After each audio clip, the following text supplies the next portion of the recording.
Bonjour et bienvenue sur Blockchain Addict pour une nouvelle interview. Aujourd'hui, nous sommes ravis de recevoir Profchain. Profchain, il est analyste on-chain pour Cryptos Research, pardon.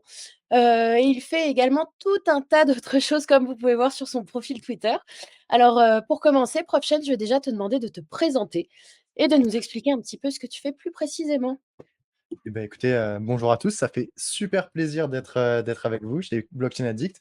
Personnellement, du coup, mon pseudo, c'est Prof Chen, le professeur Chen. Certains reconnaîtront l'inspiration à un certain autre professeur. Et en effet, mon activité principale, c'est de faire de l'extraction et de l'analyse de données on-chain. Donc, le principe est très simple, on récupère les données publiques des blockchains ouvertes de plusieurs crypto-monnaies ou autres projets qui ont une blockchain et donc des données qu'on peut récupérer. Et après, ben, on bidouille, on essaye de regarder qu'est-ce qu'on peut en tirer comme compréhension. Et il y a plusieurs applications de l'analyse en chaîne. Une de mes spécialisations personnellement, c'est ce qu'on appelle le market insight, l'information de marché. Donc récupérer les données, faire du comportement de marché, du comportementalisme pour les participants, et essayer de retirer les meilleurs signaux d'investissement, de désinvestissement et d'adapter le risque des investisseurs en fonction. C'est une des Et, applications, il y en a plusieurs aussi. On peut faire des enquêtes on-chain, on peut observer comment est-ce que les gens, notamment des détenteurs de certaines cryptos ou NFT, échangent. Il y a beaucoup, beaucoup de choses qu'on peut faire avec l'analyse on-chain. Et faut pas, je pense que beaucoup de gens, quand ils entendent l'analyse on-chain aujourd'hui, il y a encore ce côté biais un peu de, on va aller essayer de révéler l'identité d'une personne un peu à la chain analysis. Et j'aimerais tout de suite démystifier le fait que c'est pas du tout mon objectif, que personnellement je tiens à la limite à mon pseudonymat, voire à mon anonymat, et je vais aller tracer personne sur les blockchains, ne vous inquiétez pas. et comment t'en es arrivé, l'envie de faire ça, cette passion, d'où c'est arrivé? Ok. Bah, c'est arrivé un peu ponctuellement. J'étais présent dans le marché des crypto-monnaies depuis 2016-17. J'avais fait de l'investissement, du trading, beaucoup de choses, beaucoup d'éducation aussi pour essayer de comprendre les fondamentaux de la monnaie avant même d'ailleurs d'investir. Et arrivé en 2020, je me suis rendu compte que tous les indicateurs qu'on nous fournissait, notamment sur le plan technique ou fondamentaux, me suffisaient pas, entre guillemets. J'avais l'intuition que la blockchain nous offrait beaucoup plus d'informations et qu'on avait de la difficulté à pas l'exploiter, mais à la cultiver, je dirais, du moins à en sortir quelque chose de plus noble. Il y avait vraiment une forme de diamant brut qu'on n'avait pas encore taillé. Et je suis tombé sur plusieurs analystes de créateurs de contenu on-chain en anglais, notamment le fameux Willy Woo, un des précurseurs, et Checkmate, l'analyste on-chain en chef de chez Glassnode. Et je suis très très vite tombé, non pas amoureux, mais très très intéressé par ce qu'il proposait comme style de données, comme information. Je trouvais ça extrêmement pertinent. On arrivait vraiment à calibrer le comportement de différents profils d'utilisateurs vis-à-vis de leur activité on-chain, à mesurer les fondamentaux, à regarder ce qui se passait au niveau des mineurs, pourquoi pas au niveau des halvings aussi. Et donc, j'ai tout de suite trouvé ça très intéressant et j'ai cherché du contenu en français. Je me suis dit, bah, il y a bien quelqu'un qui fait ça en France. Et on était en 2020 et à l'époque, il y avait très peu, voire quasiment personne qui faisait ça en France. On avait de la reprise d'analyse en anglais, on avait de l'analyse, enfin de la traduction, de la synthèse, mais on n'avait pas véritablement de contenu original en français. Et je me suis donc formé. J'ai pris une formation qui existe encore aujourd'hui d'ailleurs, qui est la formation d'analyste on chain de Checkmate, justement. Et je me suis formé pendant quoi? J'ai fait mes armes pendant 1 an. J'ai commencé à publier du contenu sur le compte Twitter gratuitement et j'avais une newsletter à l'époque. Puis ensuite, petit à petit, je me suis dit qu'il fallait peut-être démocratiser plus ça, essayer de développer une activité de ce point de vue-là. Et j'ai approché plusieurs médias pour essayer d'en faire une vie. Et maintenant j'en suis là. Maintenant, j'informe, je forme, j'analyse et j'aime beaucoup ce que je fais. Et quelle est la plus-value, du coup, d'une analyse on-chain, quand vous décidez, quelles sont les demandes, des clients, je suppose? Souvent, c'est pour, une rentrée dans le marché, c'est pour se convaincre, cela sert à quoi, en tout cas, faire des analyses on-chain? Qu'est-ce qu'on peut en tirer, au final? Très bien. OK. Sur un marché financier, ce que tout le monde cherche fondamentalement, c'est arriver à ce qu'on appelle détruire la symétrie d'information. C'est-à-dire que sur un marché financier, tu as 95 des investisseurs qui sont mal informés, qui vont prendre des décisions non rentables, qui vont payer le rendement des 5 les mieux informés ou parfois les plus chanceux, mais ça, c'est très rare. Et donc, c'est ce qu'on appelle l'insymétrie d'information, le fait que sur un marché financier, la plupart du temps, on a un jeu à somme nulle, mais où il y a une toute petite partie des investisseurs les mieux informés qui vont tirer la majeure partie du capital investi. L'idée étant que, à mes yeux, j'avais la conviction très forte que l'analyse on-chain pouvait arriver à détruire cette asymétrie d'information pour ses utilisateurs et les personnes qui l'apprenaient, avec une performance et des leviers d'action beaucoup plus pertinents, beaucoup plus beaucoup plus parlant que ce qu'on pouvait voir avec de l'analyse technique. J'ai eu beaucoup de débats sur l'analyse technique avec beaucoup de gens qui font du technique. J'en parlais avec CryptoPitsou la dernière fois durant son interview, et je suis prêt à reconnaître que l'analyse technique a son avantage, a ses qualités. Et à mes yeux, il ne faut pas prendre soit le technique, soit l'on-chain, mais vraiment prendre deux visions qui sont complémentaires, les ajouter de l'une à l'autre pour essayer d'avoir le plus de cordes possible à son arc, le plus d'angles de vue, le plus d'informations pour enrichir. La majorité des personnes qui m'approchent pour avoir de l'analyse on-chain, en effet, souvent, ça va être plus pour du market insight, c'est-à-dire essayer de comprendre la phase de marché dans laquelle on évolue, quel est le comportement des investisseurs, comment est-ce qu'on peut s'adapter à ce comportement. On voit qu'il y a beaucoup de gens qui sont en train de prendre des profits tous d'un coup, à long terme, à court terme. Peut-être que c'est le moment de prendre des profits avec eux. On voit qu'il y a une correction très forte et que seuls les investisseurs à court terme sont en train de prendre des pertes, mais que les investisseurs à long terme restent absolument stoïques et n'ont pas peur. C'est peut-être le moment de commencer à réfléchir, à entrer en position sur du court terme. Donc, le but étant, de ce point de vue-là, d'aller chercher à timer le marché le mieux possible pour avoir le meilleur ratio risque-récompense. Tu parlais de la symétrie de la formation, quels sont les facteurs, à ton avis, qui font qu'il existe à ce point-là, heu, une asymétrie de la formation? Et comment nos auditeurs, ils peuvent, tenter de la corriger, à ton Mmh. sens, hein? Ouais, ouais, je comprends. Regarde, il y a 2, il y a 2 composantes intéressantes. Il y a d'abord l'information, puis il y a ce qu'on en fait.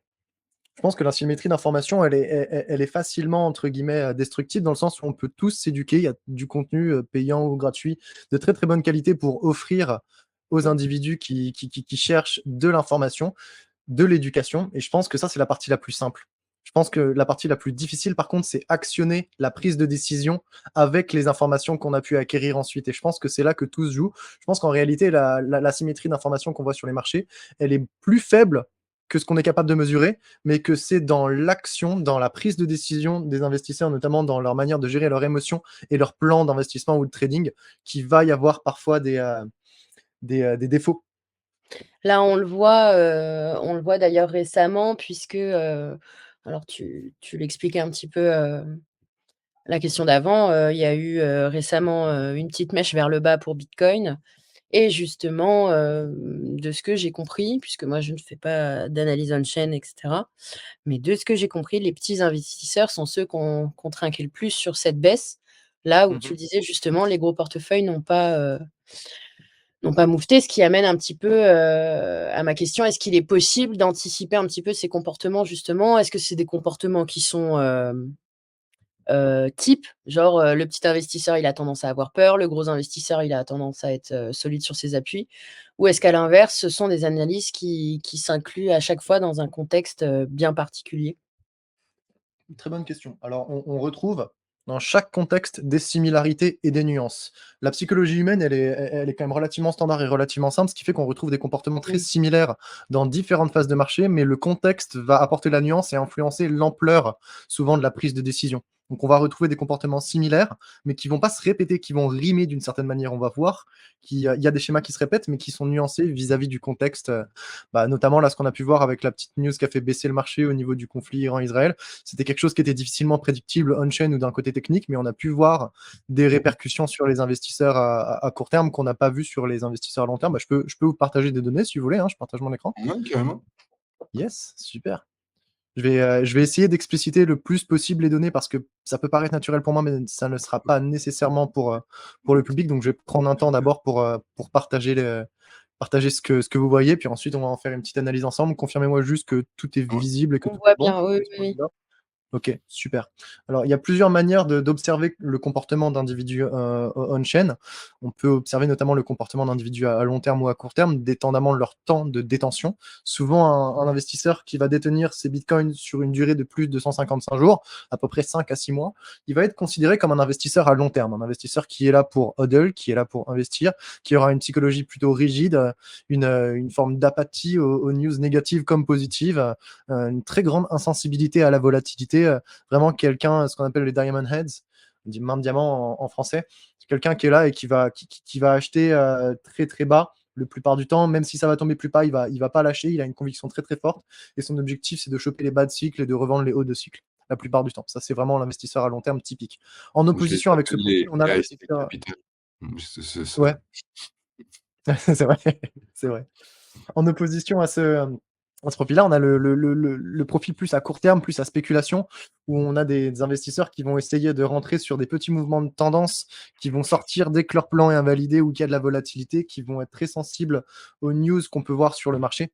Et du coup, on est capable, en isolant ces deux types de profils, d'aller chercher des informations sur ce que j'appelle personnellement la rentabilité latente et la rentabilité réalisée. La rentabilité latente, c'est juste est-ce que l'investisseur il est en profit ou en perte latent, sa condition, est-ce qu'il est en stress financier ou en aisance financière.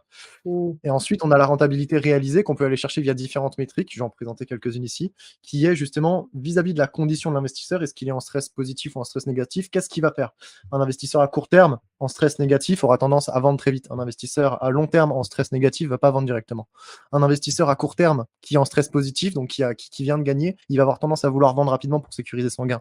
Un investisseur à long terme, s'il est à x2, ça ne le dérange pas, il ne va pas vendre, il va attendre de faire x4, de faire x5, de faire x10. Il a une vision beaucoup plus long terme. Une fois qu'on a ce cadre-là avec ces deux types de psychologie, on est capable du coup d'aller chercher de la rentabilité latente ou réalisée.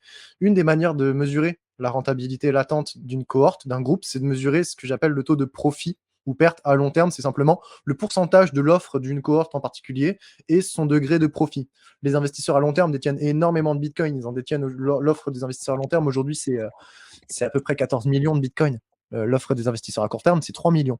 Donc sur ces 14 millions de Bitcoin, actuellement, on a plus de 99% des investisseurs à long terme qui sont en profit. On le voit ici sur ce graphique du taux de profit-perte à long terme. Ils sont très, très en profit. On peut voir ici les barres vertes qui signalent que le pourcentage d'offres en profit des investisseurs à long terme est supérieur à 99%. À ce moment-là, on va souvent avoir de la prise de profit de la part de ces investisseurs. Mais si le marché baisse un peu, ça ne veut pas dire qu'ils vont paniquer et tout vendre d'un coup. Loin de là. Mmh. On a la même chose pour les investisseurs à court terme, où là, on voit que la métrique est beaucoup plus volatile directement. On se rend compte qu'il y a beaucoup plus de variance entre les moments de fort profit, où il y a plus de 99% des investisseurs à court terme qui sont en profit, ce qui va nécessairement mener à une incitation à la prise de profit, et donc une pression vendeuse sur le marché, ce qui fait qu'un mouvement haussier ne peut pas se tenir indéfiniment, parce qu'à un moment donné où il y a forcément des personnes qui vont vouloir vendre profit, accentuer la pression de vente, et donc clairement apporter une pression vendeuse qui peut faire stagner ou baisser le cours du prix pendant un moment donné. On est capable d'observer que les moments durant lesquels il y a 99% de l'offre à court terme en profit, c'est souvent avant, durant et juste après l'impression de sommets locaux. Tout le temps, on va avoir 99% d'offres en profit au niveau d'un sommet local. Il va y avoir la prise de profit, du coup, et on va corriger légèrement. Et puis, ça va repartir. On va reprendre la prise de profit, puis on va corriger légèrement. Et il y a des phases de correction plus importantes durant lesquelles on peut avoir moins de 50% de l'offre des investisseurs à court terme qui sont en profit. Typiquement, ce qu'on a connu en janvier 2024, après le sell de news de l'introduction des ETF aux États-Unis, et ce qu'on est en train de voir maintenant, où on a pareil 45% de l'offre des investisseurs à court terme qui est en profit. C'est des bons moments de recharge quand on a de la conviction et qu'on est là pour du long terme, de savoir que les investisseurs à long terme ont été bien stressés, qu'on vient de tirer du jus et qui sont en train de réaliser des pertes. C'est un bon moment pour acheter leurs pertes, justement. Une précision.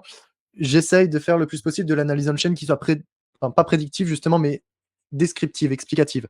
L'idée étant, mon approche étant de décrire ce qui se passe et quels sont les comportements plutôt que d'essayer d'en faire une extrapolation. Je vais expliquer ce qui va se passer, mais je ne vais pas nécessairement dire ce qui va se passer plus tard. On explique ce qui se passe maintenant et on verra ce que nous dit l'avenir, parce que c'est vraiment très difficile et je ne suis Bien pas là sûr. avec ma boule de cristal pour essayer de dire exactement avec certitude ce qui va se passer. Il y a toujours des probabilités que le marché soit soit en haut, soit en bas, soit latéraliste. Donc, l'idée, Bien c'est sûr. d'essayer de comprendre les comportements au fur et à mesure des cycles. Et ce qui est remarquable là, c'est que, on remarque à chaque fois quand même que tous les 4 ans, il y a le halving et donc il y a une Oui, réduction, par rapport au minage. Et on peut remarquer qu'il y a eu souvent un bull market, il y a suivi d'un bull run, qui s'est, souvent enchaîné, l'année souvent du halving. Ce qui est marrant, c'est qu'on a eu un ATH, avant le halving. Est-ce que toi sur, les données on-chain, tu retrouves en tout cas des choses, un cycle qui revient ou en tout cas des données qui sont toujours identiques, voilà quelque chose quand même qu'il y a toujours un bull run, qui se suit. Est-ce que pour l'instant, tu as des données, sur ce halving? d'accord, ouais. Il y a une sacrée cyclicité à aller voir en ce moment et elle est même assez étonnante. Là, premièrement, on a le graphique de l'émission monétaire de Bitcoin, hein, juste pour expliquer rapidement. Le halving, c'est la division par Est-ce que 2 tu de peux l'émission zoomer un tout monétaire de petit peu plus? Avec la souris Ouais, ou je c'est peux juste. faire ça, je pense. Ouais, je vais juste faire comme Parce ça. qu'après, Antoine, il dit que je fais les yeux de hibou. Ouais, puis je couperai. Pas de Merci. souci, pas de souci. Ah, super. Voilà, donc ce qu'on a ici, c'est le graphique de l'émission monétaire de Bitcoin. Donc l'émission monétaire de Bitcoin, tous les 210 000 blocs, elle va être divisée par 2. Donc on passe d'une époque à une autre avec une division par 2. Et on se rend compte que si on regarde ces petits traits en pointillés, la plupart du temps, après un halving, pas directement dans les semaines qui viennent, mais entre les semaines et les mois, eh bien, on a une très très forte appréciation du cours du Bitcoin. C'est ce qui est arrivé jusqu'à maintenant, sauf que la composante différente de ce cycle, c'est que on est en train de tester la TH actuellement, alors que le halving n'était pas encore arrivé. Et ça, c'est quelque chose de tout à fait nouveau. Si Alors on compare avec les... Oui, vas-y, je t'écoute. Non, non, j'allais juste compléter que les institutionnels étaient. Enfin, là, il y a la news des ETF qui croise un petit peu aussi le halving. Du coup, ça, je pense que ça a créé une sorte d'émulsion, quoi. Voilà, Ouais, pardon. je pense qu'il y a je vois ce que tu veux dire, ça a créé cette hype qui a pu faire pousser le prix un Mmh. peu haut, c'est vrai. Si on étudie rapidement, ça c'est des données à une chaîne de base, on pourrait même appeler ça des données techniques d'un certain point de vue. Mais si on regarde rapidement la performance de prix du Bitcoin après les halvings, on se rend compte que jusqu'à aujourd'hui, il y a toujours eu une très très forte appréciation des prix. On se rend compte évidemment que les rendements diminuent à travers les cycles, mais il n'y a pas eu un moment jusqu'à présent, évidemment les données passées ne présagent pas de l'avenir, mais il n'y a pas eu un moment où il n'y a pas eu une belle appréciation des prix après le halving. La chose étant qu'on se retrouve actuellement dans une conformation de marché cyclique assez particulière pour une raison, même plusieurs raisons. Mais si on regarde notamment les données de la rentabilité latente, donc ce que je vous présente ici, c'est en orange un indicateur qu'on appelle le MVRV, qui mesure la rentabilité latente du marché. On est capable de voir des grandes phases de rentabilité très fortes parce que tout le monde est en profit durant un bull market, et des grandes phases de rentabilité très faibles parce que la majorité des gens sont en perte durant les bear markets. On est capable du coup de voir des périodes de croissance de la richesse on-chain, périodes de destruction de la richesse qui vont ensuite amener à des périodes où vraiment il y a beaucoup, beaucoup de pertes. Et on évolue dans un espèce de cycle comme ça où durant certaines périodes, on se rend compte que cet indicateur de la rentabilité latente, il est statistiquement très très élevé, ce qui indique un marché en surchauffe. Et souvent, ça nous signale les zones où on s'approche soit d'un sommet cyclique, soit d'un sommet local. C'est toujours arrivé au moment où on était en train de franchir l'ancienne ATH. C'est arrivé en 2016-2017, c'est arrivé en 2020-2021, et c'est arrivé encore une fois très récemment quand on a atteint les 72-73 000, on avait une rentabilité latente extrêmement élevée. Comparablement au précédent cycle, elle est pas si haute que ça. Mais si on prend en compte simplement ce cycle, on se rend compte qu'on a quand même eu une rentabilité qui était relativement élevée aux alentours de ce sommet local, et ça a généré une incitation. Une incitation à la prise de profit, et cette prise de profit-là, elle a pu faire ralentir le prix pour amener à la conformation actuelle. Donc si on reprend à plus long terme, et si on regarde les cycles du Bitcoin en général, je pense pas qu'on soit sur un sommet cyclique, mais on était clairement sur un sommet local, et on voit qu'on est dans une phase de croissance globalement de la richesse. Il est trop tôt encore pour dire qu'on est vraiment une contraction du prix, mais ça s'aligne vachement bien pour l'instant avec le halving, et je ne serais pas étonné d'une prochaine jambe haussière d'ici les semaines à venir. Non, c'est très, très intéressant et on remarque aussi, j'aime bien de toute façon ce marché, qui est au départ non régulé. Je me rappelle de certains avant mouvements de BTC qui pouvaient faire peur et maintenant ça s'est calmé, hein. Mais avant, on pouvait voir une certaine quantité de bitcoin qui se déplaçait et le cours pouvait varier de 5 à 10 mais Oui, c'était, dans les années précédentes. Hem, oui. Est-ce qu'il y a encore, des mouvements comme ça pour les gens à court terme? En tout cas, une analyse qui peut parfois, être utile sur des mouvements à court terme, sur des déplacements de fonds qui peuvent, voilà, il y a de plus en plus de perpétuels et parfois aussi est-ce que ça joue à ton avis? Alors, je pense que je pense que les plus gros portefeuilles du Bitcoin, ce qu'on appelle les whales, qui détiennent plus de 1000 voire 10 000 Bitcoins, ont toujours été très coordonnés pour deux choses. Très coordonnés pour masquer leurs agissements en divisant leurs 10 000 bitcoins sur plein de petites adresses différentes pour masquer leur volume. Et deuxièmement, pour essayer de se coordonner pour influencer les mouvements de marché, que ce soit à la hausse ou à la baisse. Personnellement, ma spécialité n'est pas de suivre le mouvement des whales, bien que certains autres analystes on-chain le fassent. De ce que j'ai vu pour l'instant, c'est quand il y a un mouvement qui est visible. Il faut aller regarder du côté des marchés dérivés pour savoir si ce mouvement peut-être est orienté avec un biais haussier ou un biais baissier. Donc, il y a une conjoncture où il faut prendre en compte ce qui se passe sur les marchés on-chain pour être capable de voir si du côté spot, il peut y avoir des mouvements de gros fonds en BTC, mais il faut aussi aller observer ce qui peut se passer sur les marchés dérivés, et notamment en ce moment, le contexte des dérivés, avec la spéculation qu'on retrouve avec un intérêt ouvert très élevé, eh bien, il influence à mes yeux beaucoup ce qui peut se passer sur le marché en général, parce que comme on l'a vu récemment, il y a pas mal de spéculation, il y a eu beaucoup de liquidations d'un côté. Là, en ce moment, on était dans une période de liquidation des longues entre les 72 000 et les 60 000. Là, peut-être qu'on va aller chasser du short d'ici peu. C'est possible, et je pense qu'il est possible de mesurer ces mouvements et de les corroborer pour arriver à faire du positionnement à court terme, bien que ce soit pas mon approche. Personnellement, j'ai une approche qui est beaucoup plus à moyen long terme pour faire du hodl ou du swing trading. Ouais, tout à fait. Et je regardais même à l'ancienne, les mouvements, je me dis à chaque fois quand un bitcoin augmente, il faut pouvoir que de l'autre côté, dans la balance, il y ait la même valeur en dollars, et je regardais un Oui. petit peu les impressions, des stablecoins, dans Ouais. l'ensemble, et de regarder un petit peu le market cap, et du coup, quand quelqu'un, veut rentrer dans les cryptomonnaies, et bah, il imprime avant, un stablecoin, et il est pas forcément obligé de rentrer all-in, hein. Donc et avant, il y avait des données qu'on pouvait aussi observer sur des stablecoins, on-chain, mais et ça servait en tout cas de voir si, les personnes, étaient plutôt en train d'imprimer ou plutôt en train de retirer sur, leur compte bancaire. Ouais, c'est vrai. C'est vrai que c'est possible aussi.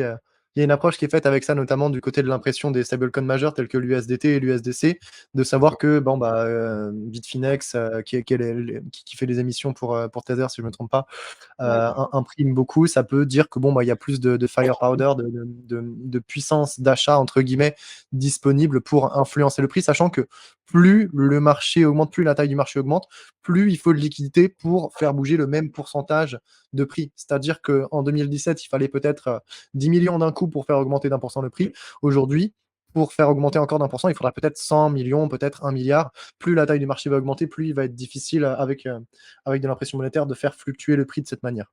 Donc c'est une métrique qui peut être intéressante, mais dont l'importance varie à travers le temps et qui diminue d'un certain point de vue avec la croissance du marché. Et est-ce que, pardon, on expliquait qu'il y avait différents profils, le jeune investisseur, le gros investisseur. Est-ce que, l'arrivée, alors on a tendance à dire l'arrivée des institutionnels, ils étaient quand même là avant, les ETF, on peut arrêter. Oui. Mais est-ce que, le fait qu'ils transforment leurs essais avec les ETF Bitcoin en ce qui concerne, les institutionnels aux États-Unis en tout cas, a a inclus un changement de dynamique justement dans ce type de graphique que tu peux nous montrer? Ou, pas du tout parce que c'est trop tôt, voilà peut-être, hein? À mes yeux, on peut théoriquement dire que les ETF Bitcoin spot aux États-Unis amènent une nouvelle forme de demande pour du Bitcoin spot qui peut être très positive. Je pense qu'il va falloir avoir un petit peu plus de recul pour être sûr de pouvoir mesurer avec justesse exactement l'impact que ça a. Par contre, Mmh. c'est un outil qui est à double tranchant, parce que quand ces outils institutionnels, ces ETF sont utilisés et qu'il y a de l'achat, bah, du coup, ils sont obligés d'acheter des bitcoins au spot, c'est très bien. Mais quand il y a de la vente, ils sont obligés de vendre des bitcoins au spot. Évidemment, ils vont pas directement vendre les bitcoins sur les marchés spot comme des exchanges, ils vont souvent passer par des plateformes OTC, mais ça peut avoir un impact à la baisse ou à la hausse sur le prix. Donc c'est un outil à double tranchant. À mes yeux, il y a une forme de neutralité à observer. C'est vrai qu'il y a une grosse hype que bon, bah, Je sais les pas s'ils institutionnels. vendront. Oui, ils peuvent participer à la volatilité au final. Alors ça, on le Ils voit ont avec le intérêt à GBTC vendre. de toute façon, hein, le Je pense pas qu'ils GBTC. ont l'objectif de vendre, en fait, sur même plusieurs cycles. Je pense que c'est que de l'argent Ouais, qui rentre, mais après, Si, par principe, si Antoine, c'est ce qui t'explique ProfChain. Par principe, si ils font de la garde, c'est même Coinbase, si je dis pas de bêtises, qui font leur garde et cetera. Donc du pour coup, certains, oui.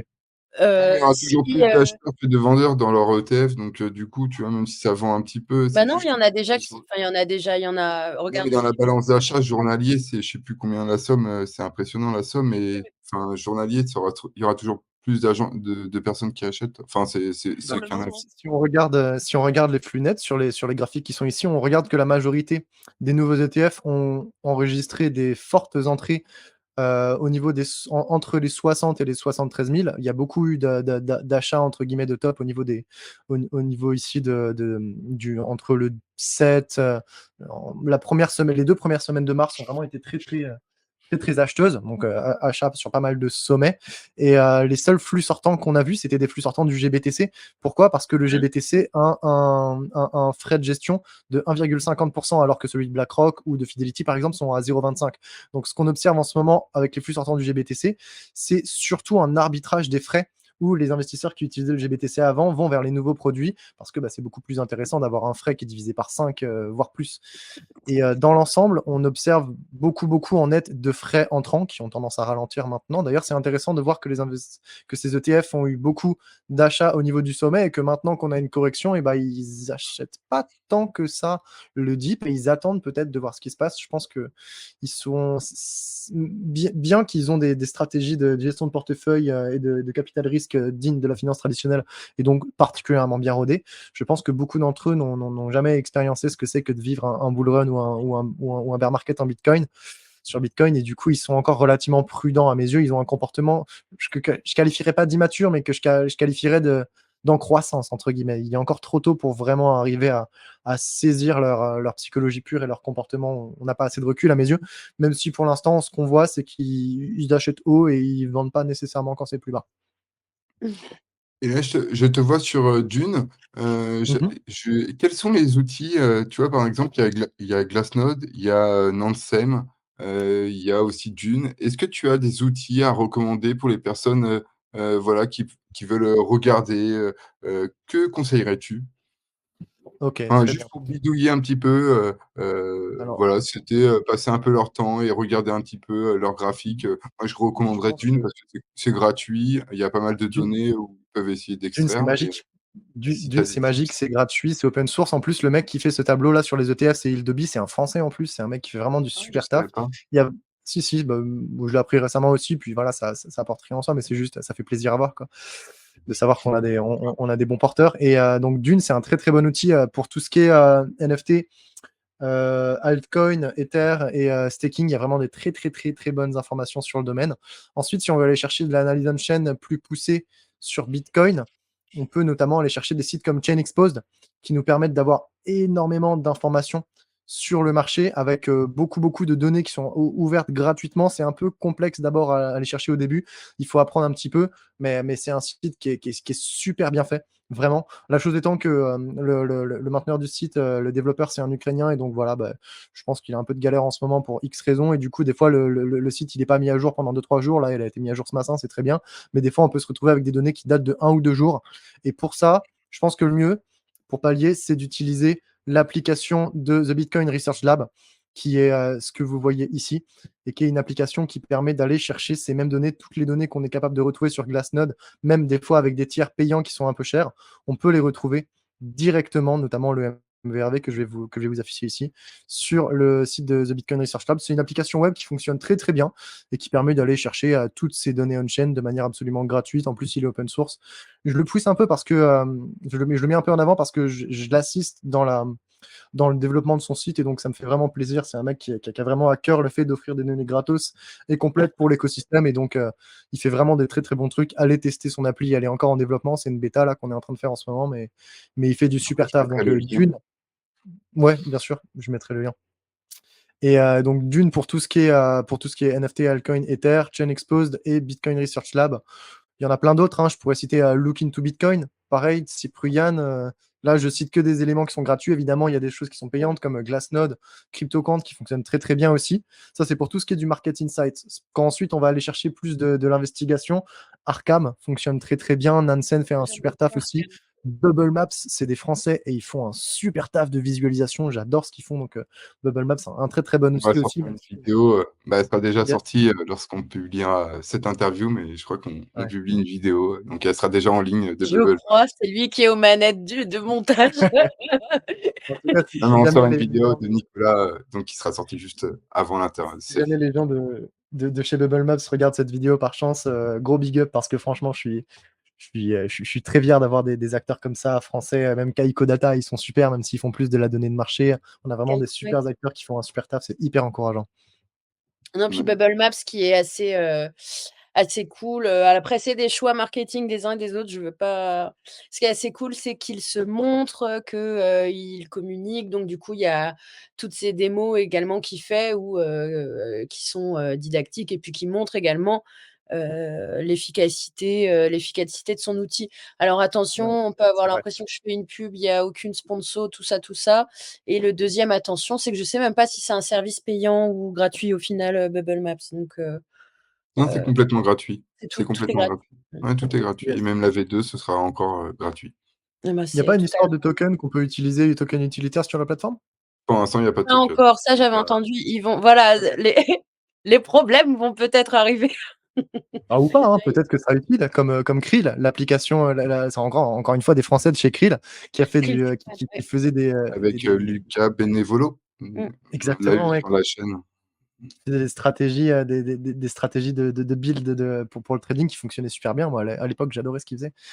Donc, un C'est token les utilitaire, stratégies c'est communautaires, pas ça mal en soi, quoi. c'est ouais, les stratégies communautaires, ça marche bien, mais après, je dis aussi aux personnes parfois, avant d'essayer un bot qui, vous montre des performances de fou, bah, éduquez-vous avant, renseignez-vous, repassez du temps avant de confier votre argent à quelqu'un d'autre qui va utiliser un bot. Voilà, pour rappel, il faut vraiment faire ses propres recherches et limite passer du temps à Tout à s'éduquer fait. soi-même, et si on n'en est pas capable, bah, prendre du recul et ne pas le faire tout de suite, quoi. Mais Bah, tout à fait. confier son argent, à quelqu'un d'autre qui va passer par un bot et qui vous miroite, des, 4 chiffres, 3 chiffres en rendement, Il y a voilà, aussi toujours faire aussi, attention. ne pas croire que, «Oh tiens, cette solution de bot de trading, c'est pas connu, c'est tout nouveau, ça a l'air trop bien». Alors non, pour commencer, on va vers ceux qui sont connus, qui sont bien anciens et qui ont l'air un peu calmes dans leur marketing parce qu'ils sont solides sur leurs appuis, quoi. Bah, on va présenter même, C'est vrai. est-ce que tu peux nous dire un petit mot, du coup, sur, Crypto Recherche? Je crois que c'est le bon moment. Du coup, pour les Ah! personnes qui OK. veulent, Ah et super! au lieu de partir sur les bots de trading, je pense que tu as plus à nous en apprendre sur Crypto Recherche, vu que Nous expliquer un y a petit peu ce que tu fais, pour Cryptos Research et puis, voilà, expliquer un petit peu à notre communauté, ce que tu fais. OK, bah, écoutez, ça fait super plaisir. Alors pour info, moi je suis pris de court, c'était pas du tout prévu cette Ah, petite mise en avant, mais ça fait très plaisir. Donc alors, Cryptost est un des médias leaders, en France pour tout ce qui est crypto-monnaie, Bitcoin, avec le journal du coin aussi notamment et Cryptost a sa branche, éducative avec un groupe privé, une communauté privée même, qui s'appelle, Cryptos Research, où on fait vraiment des analyses extrêmement poussées, pour la communauté. Le but étant de couvrir tous les aspects possibles, c'est-à-dire, les airdrops, l'analyse fondamentale, l'analyse technique, la mise en pratique avec, du staking, avec du montage de nœuds. On fait tout vraiment, on a des experts, on a Vincent Gann qui est juste the big boss de l'analyse technique en France.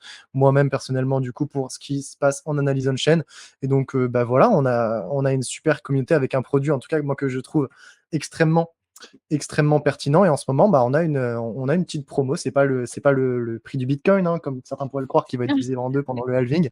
C'est bien le prix de notre abonnement à Cryptos Research qui, pendant les prochains jours, sera divisé par 5. Donc, bah, si jamais il y en a qui sont intéressés à tester notre produit, bah, vous pouvez toujours le faire. Pendant un mois, vous pouvez tester le produit. Si ça vous plaît, bah, tant mieux, bienvenue dans la communauté. Sinon, bah, on vous rembourse sans problème.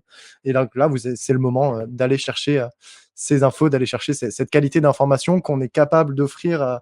C'est du contenu payant parce que ben, derrière, il y a énormément de boulot. D'une certaine manière, je sais que les communautés privées, les groupes payants ne sont pas nécessairement vus d'un bon oeil par l'ensemble de la communauté. Je suis capable d'entendre les critiques d'un certain point de vue quand elles sont constructives. Je pense surtout que il y a des gens qui donnent énormément de temps dans leur vie pour devenir experts dans quelque chose et qui ont besoin de se payer, qui ont besoin de sortir une rémunération de leur expertise. C'est mon cas. Et personnellement, si je vis de l'analyse on-chain aujourd'hui, c'est bien parce qu'il y a des personnes qui sont capables d'être d'accord pour payer, pour avoir du contenu qualitatif et privé. Et donc, j'encourage évidemment le prix, mais au prix de la qualité. C'est Aller une chercher un service réalité, hein, qui vous convient. de toute façon, il y a aussi une réalité. Si tu décides d'être, gratuit et du coup de fonctionner un petit peu avec la loi Google, la qualité des contenus ne peut pas être celle que vous proposez dans Cryptos Research. Il peut y avoir bien sûr du long format pertinent, des choses, mais ça peut pas être, de la même expertise, quoi. À mon s Tout à fait. à mon sens. Bah, c'est tout bête, mais je pense qu'il y a même une question d'incentive entre guillemets. Je pense qu'une personne Oui, qui saura qu'elle a une forme de rémunération derrière, derrière son expertise ou la qualité, la valeur qu'elle est capable de produire pour une communauté, bah, derrière, si elle est rémunérée pour créer cette valeur, ça crée un marché et ce marché, il crée des incentives. Il y a des gens qui sont prêts à investir sur eux-mêmes dans l'éducation. Il y en a qui sont prêts à être payés pour éduquer d'autres. C'est juste une question de besoin, en fait, en soi. mmh.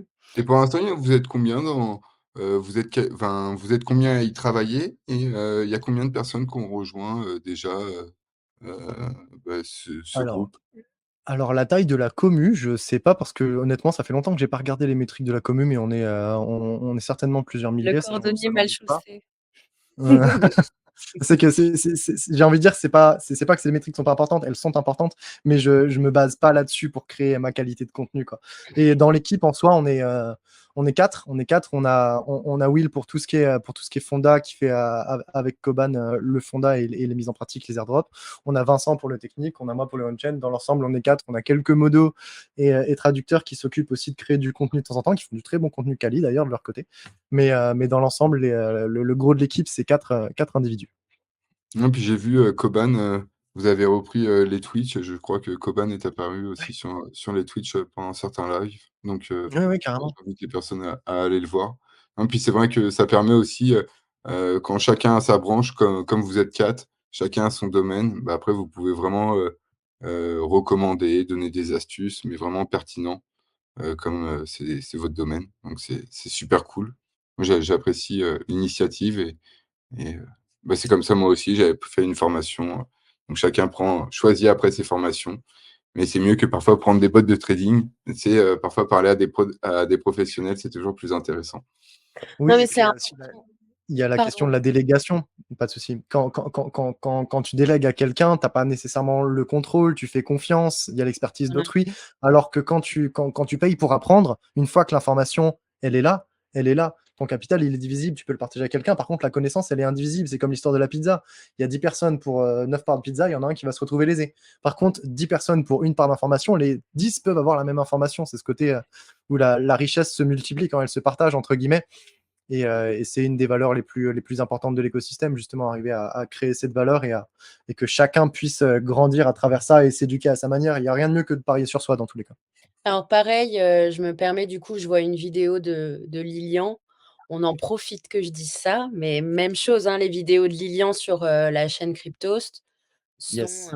d'une qualité, voilà, c'est elles sont très bonnes donc du coup, voilà, allez-y et j'insiste un petit peu, c'est le moment peut-être un peu rabat-joie.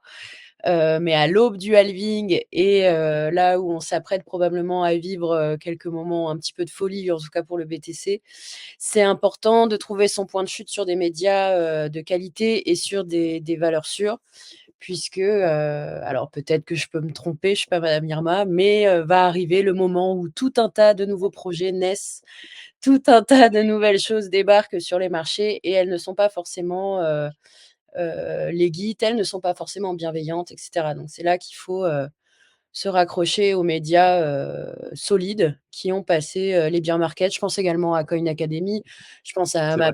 ma propre crèmerie bien sûr, au JDC. Mais voilà, c'est le moment où, heu, faut penser à nous et se dire que ce qu'on est là et qu'on va prendre soin des gens, quoi. Voilà. C'est Et ça. est-ce que tu non, vas-y, excuse-moi. Non, j'allais dire, c'est cette approche d'accompagnement, je la trouve très, très saine justement, d'arriver sans ego à se dire: «Écoute, j'ai de l'expérience, j'ai vécu ce que tu vas probablement vivre. Écoute, bah, apprendre mes erreurs pour ne pas les reproduire et accompagner comme ça les nouveaux entrants pour être sûr qu'ils aient la meilleure expérience possible et Mmh qu'ils mh. aient pas les travers, des arnaques, des sous-performances, la peur qu'ils peuvent avoir aussi». Parce qu'il y a toujours ce côté où l'incertitude, l'ignorance, c'est pas le terme, je trouve ça trop péjoratif, mais l'incertitude et le «manque d'expérience» entre guillemets, influencent énormément les émotions et ces émotions peuvent nous faire des choix qui, avec du recul, n'étaient pas clairement les plus rentables ou les plus pertinents et Ah ce bah, oui, fait de oui. pouvoir bénéficier de l'expérience d'anciens, à mes yeux, elle est fondamentale. Et est-ce que tu peux nous parler, de ce que tu fais, chez Refugi, Capital, si possible? Tu as marqué ça sur ton LinkedIn. Est-ce que tu peux nous en Carrément. dire plus sur ton poste et sur OK, qu'est-ce que OK. c'est? C'est super cool, c'est rigolo parce qu'en plus on avait un webinar sur l'analyse on-chain, avec Refugee là sur LinkedIn il y a 2 heures à peine, donc je viens de finir ça et j'emboîte là-dessus, c'est parfait. Alors chez Refugee Capital, on est un fonds d'investissement PSAN AMF, donc on est autorisé partout en France, pas de souci, on est vraiment carré au niveau législatif. On a vraiment fait les choses comme il fallait. D'ailleurs, on a été la boîte française à avoir le PSAN le plus rapidement, c'est assez fou. Et donc notre objectif, c'est de créer un fonds d'investissement axé exclusivement sur les crypto-monnaies qui s'adressent aux particuliers, aux CGP, aux family office et aux entreprises pour essayer de créer du rendement pour les individus qui aimeraient avoir une conduction d'investissement pilotée avec des gens, avec des experts. Clairement. Donc le but, c'est de dire à monsieur, madame, tout le monde, écoute, tu sais pas trop comment faire, tu pas non plus nécessairement le temps, l'expérience, tu as envie de déléguer? Ok, pas de souci. Nous, tu peux déléguer parce qu'on a le côté régulation, conformité, parce qu'on a des experts comme d'ailleurs Will de chez Cryptos Research, moi-même aussi qui s'occupe de l'analyse on-chain. On couvre tous les systèmes d'analyse de marché possibles et on essaie de faire de la performance pour les gens qui sont intéressés à investir. D'accord. Et du coup, vous n'avez pas du coup de métriques précédentes. C'est vraiment tout nouveau à partir de cette année. Donc, pour l'instant, niveau performance, vous n'avez pas de performance sur le passé. Mmh. Alors, nous, on s'est lancé en fin 2023. Là, c'est pas moi qui ai les données de performance, rétroactives, mais je sais qu'on est bien.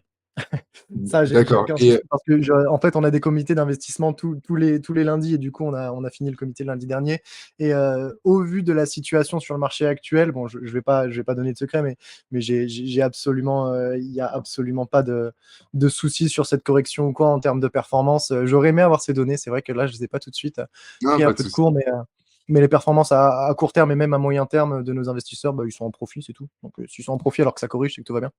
Donc, les gens vous déposent de l'euro ou des crypto-monnaies? Les 2, on accepte des bitcoins et des euros, il y a pas de souci. D'accord. Et du coup, tu as bien dit, vous êtes situé en France. Le siège social Tout est à en fait. France, enfin, Ouais, le l'entreprise siège est. social est à Paris, oui, oui, tout est français, 100. On voulait vraiment une boîte française où on va pas s'expatrier à l'étranger pour, limiter, les taxes ou quoi que ce soit. On voulait jouer le jeu, en fait. Simplement, on voulait montrer qu'en France, on est capable d'avoir des gens sérieux qui restent en France, qui tiennent à leur pays, qui, bon, bah, tiennent aussi à cette régulation qui est questionnable certainement, mais on voulait montrer qu'en jouant avec les règles du jeu, on était capable d'en sortir avec de la bonne performance et de, bah, battre tous les concurrents, notamment via le biais de l'analyse on-chain, qui est une des méthodes les plus performantes en ce moment sur les marchés. Ah, très sympa. Ah, j'avais déjà vu, en plus, j'avais vu votre projet sortir donc Est-ce et quelle a été, alors, bah, c'est une question qui pop un peu comme ça, mais, Mmh. quelle a été ton expérience avec la régulation via, Refugee? Heu Alors heu, pour être tout à fait honnête, c'est pas du tout, mon boulot. ouais, c'est ce Mon que je boulot à moi, voyais là, en regardant les c'était différents pas profils, je me suis dit: «Il doit pas avoir la réponse». C'est ça, c'était pas du tout mon côté, le côté compliance. On a plusieurs, membres de l'équipe qui sont là avec des advisors pour faire en sorte que tout aille bien au côté régulation. D'ailleurs, c'est pour ça qu'on a pu faire les choses vraiment très bien et avoir le PSAN très vite. Mais j'ai aucun sentiment particulier par rapport à ça parce que moi-même, je me positionne pas sur, un jugement de valeur vis-à-vis de cette régulation. Ce que je sais, c'est qu'aujourd'hui, on est capable de monter des boîtes qui sont extrêmement prometteuses, alors même que la régulation est pas si facile. Parce que je pense pas que la régulation en France pour, lancer une boîte et avoir l'agrément PSAN, c'est simple. Je pense même que c'est compliqué. Mais on est quand même capable d'avoir des acteurs qui vont au-delà de ces barrières et qui créent de la valeur. Donc, à mes yeux, c'est pas c'est si plus, compliqué. C'est pas si compliqué. Le plus dur, quand j'en discutais, par exemple avec Michael Canu, qui faisait oui. qui fait partie des premiers à avoir demandé le PSAN, finalement, en fait, parce qu'il voulait vraiment être dans la régulation et en fait, bah, il a fait tout ce qui était nécessaire pour l'avoir et en fait, il en a pas besoin. Donc il a dépensé beaucoup de ressources pour finalement, voilà, c'était pour se Non, protéger. c'est au fur et à mesure de comment la régulation est en train de dessiner les choses, Voilà. si lui, il continue de tendre à une décentralisation, pure, de terre noire et cetera, il n'aura pas besoin d'un PSAN, Ouais. in fine. Il en Mais aura besoin quoi qu'il advienne pour son application, la vente de ses Mais capsules, les démarches se simplifient et ça devient de plus en plus simple, mais voilà, parfois tu en as pas forcément besoin donc pour ça qu'ils sont tous en train, enfin, c'est très vulgarisé, mais c'est un peu pour ça que, tous font leur wallet, leur L2 et cetera. C'est vrai, c'est vrai. Puis on a quand même aussi des bons comités de défense, des crypto-monnaies en France. On a l'ADAN notamment, l'Association pour le développement des actifs numériques, qui fait aussi un super boulot au niveau de la régulation pour essayer de tendre vers quelque chose qui soit le plus respectueux, mais aussi le plus simple, le moins lourd Oui, juridiquement et administrativement possible. Donc on a quand même, il y a, qui va être il y a de tout et on a un bon équilibre, je trouve, pour l'instant en oui, France. puis elle va être Il y a de plus en plus de accompagnée. projets qui prennent bien, c'est cool. Il y a la ligue pour la sécurité du web 3 également, là, récemment créée, qui va pouvoir Ouais, c'est accompagner cool. la DAN aussi dans toutes Il y a ces pas eu des initiatives en France. Ouais, exactement. Mais ça a Non, toujours été comme ça en France, on n'est pas nécessairement des précurseurs, mais on a toujours des très, très, très bonnes initiatives. La chose étant, des fois, c'est toujours des questions de financement. Si on regarde les bons ingénieurs français, ils partent à l'étranger parce que le financement en R&D est pas nécessairement pas toujours adéquat, mais on a énormément d'opportunités et c'est toujours plaisant de voir qu'il y a des gens qui ont du courage de se dire que les conditions sont pas nécessairement plus vertes qu'ailleurs, mais que bon, bah, on garde ce côté un peu chauvin et on crée pour notre commu, pour notre nation. Je trouve ça très bien. on n'a pas beau en fait, je réalisais que dans le top 100, il y a que en fait, Sandbox et la Chili's Chain. On est plutôt en fait, il y a pas beaucoup de blockchain françaises, et Ternoa, mais, Ah ouais, dans le top c'est vrai, 100, hein. en fait, il y a la partie blockchain et la partie crypto et Ouais. nous, les Français, on est plus, dans la partie crypto, mais blockchain, en fait, il y a très peu de blockchain, vraiment, françaises, hein. Enfin, dans le top 100, C'est vrai, heu, c'est vrai, tu as ça raison. Mais souvent, ce qu'on fait, par contre, ça va pas être nécessairement des projets de finances décentralisées ou quoi, ça va toujours être des use cases, des cas d'application un peu plus terre à terre, j'ai envie de dire, entre guillemets, un peu plus essentialistes, un peu plus dans l'infrastructure ou autre. Donc, c'est intéressant de voir que souvent, les projets qui sont créés sont pas nécessairement là pour faire, entre guillemets, du capital risque sur l'augmentation d'une crypto-monnaie, mais qui sont plus en train d'essayer de créer une utilité pour une communauté. Donc, il y a ce côté-là que je trouve assez sympa. Notamment Ternoa, que vous avez bien cité déjà, exactement comme ça. Ou Tezos aussi d'ailleurs. oui. ouais, Tezos. Je l'oublie un petit peu. Elle est tombée dans l'oubli, la blockchain. Non, mais Ouais. très cool. Bah, je pense qu'on a posé, et si, on a une toute petite dernière question. C'était, quelles ressources en ce moment ou quels livres ou, quelle série télé, lis-tu ou regardes-tu, en ce moment? Heu et C'est la que minute un peu libre, hein, on a eu vraiment toutes sortes de réponses. Ah ouais? Donc Ah j'imagine qu'il doit y avoir des réponses, des réponses assez, comment dire? Assez des libres et lectures variées, ouais. voilà, des lectures obscures, des séries, super mainstream. Ça on a vraiment eu, de tout et à chaque fois c'était pertinent, même la série, super mainstream, donc vraiment, n'hésite pas. OK. Bah, après du coup, je suis pas vraiment dans du mainstream, mais je lis beaucoup de philosophie. Et ah, ce que je lisais récemment, c'était, je peux pas oublier ce nom. En plus, j'ai le bouquin quelque part là. C'est le traité sur le traité sur la liberté individuelle. Là, je l'ai plus là tout de suite. C'est dommage, mais en vrai, je lis toujours plusieurs bouquins en même temps. Et c'est vrai qu'il y en a deux autres dont je me souviens. Il y a un excellent bouquin. Bon, c'est des lectures qui sont un peu denses en ce moment. Je lis pas de romans ou quoi. Mais Introduction au siècle des menaces de Jacques Blamont, un excellent auteur que vous avez peut-être vu passer chez Thinkerview, qui est mort maintenant, paix à son âme, mais qui a fait un excellent bouquin, Introduction au siècle des menaces, qui explique tout le développement civilisationnel européen et occidental depuis les années 50, pour essayer de comprendre quelle est la conjoncture dans laquelle on évolue actuellement. Il parle beaucoup notamment des infrastructures de télécommunication J'ai vu et de Antoine, ouais. l'implication que ça, yes, les implications que ça peut avoir. Ça, c'est vraiment un super bouquin.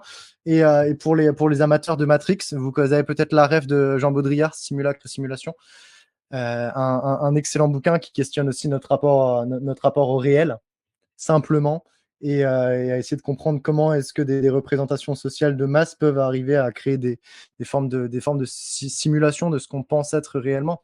Le fait que notamment une des plus grandes simulations aujourd'hui, c'est l'euro.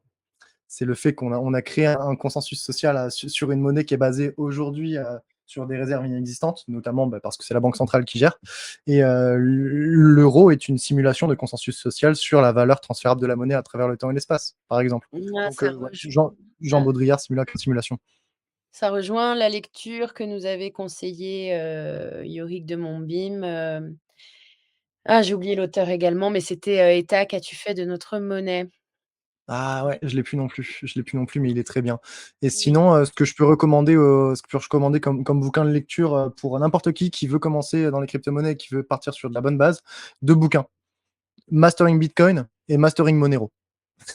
très, très simple, mais comprendre comment fonctionne Bitcoin et comprendre comment fonctionne Monero pour 2 aspects différents. Pour comprendre ce qu'est Bitcoin, premièrement, et pour comprendre aussi comment se protéger en dehors de Bitcoin, parce que certains pensent, c'est aussi une forme de biais, que Bitcoin est anonyme. Bitcoin est absolument pas anonyme, Bitcoin est Non. totalement transparent. Idéalement, il est pseudonyme, mais pour certaines raisons de protection de la vie privée, d'obsèques et d'anonymisation, connaître Monero, j'encourage pas nécessairement ceux qui veulent pas à pas utiliser Monero ou quoi, ne pas spéculer sur du Monero, c'est pas l'objectif. C'est vraiment une monnaie pure pour le coup, il y a pas de spécul sur Monero. Mais si jamais comprendre Monero, ça permet d'avoir un point de vue très, très différent de ce que proposent beaucoup de gens aujourd'hui dans l'écosystème en parlant de crypto. Parce qu'aujourd'hui, on dit crypto, ça englobe énormément de choses. Ça englobe des blockchains d'infrastructures, des projets spéculatifs, des fois des arnaques. Il faut arriver à différencier tout ça. J'aime bien l'aphorisme Bitcoin, not crypto, par exemple, qui dit, écoute, il y a beaucoup de crypto-monnaies avec plein de projets différents.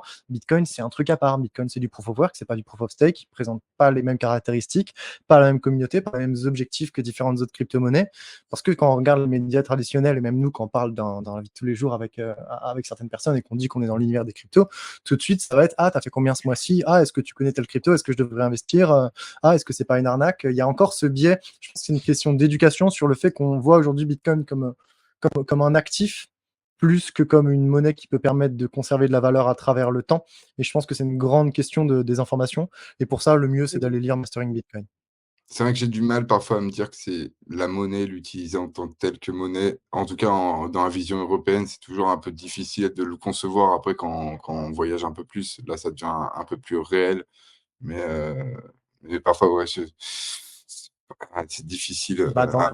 dans la monnaie, il y a la question de la dépense en fait. C'est que tu peux pas jouir de ton outil de transfert de valeur si tu n'es pas capable de le dépenser en réalité. Et en termes d'usage pur, à mes yeux, Monero a beaucoup plus d'utilité que Bitcoin parce qu'il y a énormément plus de dépenses monétaires en Monero que sur Bitcoin. Là-dessus, je rejoins clairement le discours de notre cher John McAfee, hein, qui avait fait tout, Ouais, mais qui est devenu un mème maintenant à force de ça. Et d'un côté, si on regarde Bitcoin, il y a on est capable, hein, quand je passe à Paris, je paye dans certains restos en Bitcoin, je paye mon coiffeur en Bitcoin, j'ai déjà payé un taxi en Bitcoin. Ça pose pas de problème, mais c'est encore une communauté qui reste à croître, je pense. Et il y a beaucoup de détenteurs de Bitcoin qui ne veulent pas les dépenser actuellement parce qu'ils parient sur du très long terme, sur une hyper-bitcoinisation et qui veulent protéger aussi leur épargne du débasement monétaire, ce que je peux tout à fait comprendre. Donc mais il y a je des sais enjeux pas qui sont si différents. tu utilises le Monero, du coup, avec un échange et qu'on voit que de temps en temps, tu interagis avec le Monero, tu peux pas être vu comme une personne tout de suite qui enfin, on te fiche. Parce qu'on a vu Je que sais deux pas. trois fois que tu as utilisé, le Monero. Après dans la philosophie, oui, il faudrait, mais en fait, on voit que 99 des gens, voilà, même naviguer en privé sur un navigateur, enfin voilà, il y a pas mal de choses. Après ça vient avec, l'hygiène numérique, avec une philosophie et bah, je crois enfin, il y a peu de personnes finalement, il faudra toujours une poignée qui résiste. Mais pour l'instant, on voit que Monero, l'adoption, des monnaies anonymes ou des réseaux anonymes, mais voilà, Mais t'en vois, t'en as des irréductibles. Je pense à cette dame, à Cryptoxer avec, ou enfin à la communauté June, ou t'en oui, as quand oui. même, des irréductibles qui après c'est la parole qu'on veut bien, pardon, leur donner, et la Mmh. crédibilité. Désolée de le dire comme ça, parce que June, je suis la première à je trouve que c'est essentiel comme démarche, mais ils me font sourire, alors, bon, c'est pas je suis pas d'accord avec moi moi-même. Ouais. Ils me font Bah, sourire parce que, à mes yeux, pour faire j'aime bien l'initiative June, mais je pense que à mes yeux, ils sont c'est mon point de vue et on pourra tout à fait critiquer ce que je vais dire avec des éléments constructifs. Je serai très ouvert au débat, mais à mes yeux, c'était pas nécessaire de créer une blockchain pour avoir une monnaie locale. Il y a plein de monnaies locales comme les abeilles dans les Ardennes ou autres qui fonctionnent très très bien avec un consensus social sans blockchain. Et mmh à mes yeux, June, c'est une monnaie locale avec une blockchain alors qu'il n'y en a pas nécessairement besoin. Mais il y a plein d'alternatives et il y a aussi beaucoup de gens il y a des communautés. Quand il y a des communautés, il y a des convictions parce que les gens se retrouvent au bout de certaines idées. Et ces communautés amènent nécessairement des biais de confirmation. Je suis conscient que moi-même, d'un certain point de vue, j'ai mes biais de confirmation parce que je suis quelqu'un qui est très. Enfin, je valorise énormément l'hygiène numérique, justement l'éducation à l'obsèque, j'essaie de faire attention et d'éduquer les gens au fait qu'on a tous une empreinte numérique, qu'il y a une forme de fichage automatisé qui est pas du ressort du complot, qui est juste du ressort de la surveillance de masse qui existe aujourd'hui de la part de certains États ou de certaines instances. Et donc, il faut être capable de protéger ce qu'on veut. Je dis pas qu'il faut absolument se cacher de tout, mais je dis qu'il faut être capable de faire attention. Et pour ça, je sais que moi, j'ai mes propres biais aussi là-dessus. Et Mais c'est une bah, question de conviction personnelle, je pense. mmh, tu as tout à fait raison. Et ben, merci beaucoup, de t'être prêté au jeu et d'avoir répondu présent. On invite toutes les personnes à s'abonner et à activer la petite cloche et puis au plaisir de te réinviter, sur la chaîne dans un an. Bah écoutez, merci beaucoup, c'était un grand plaisir d'être avec vous. Et puis à tout le public, n'hésitez pas à exploser le bouton like et à partager cette vidéo le plus possible pour faire grandir la communauté Blockchain Addict, carrément. Merci. Merci.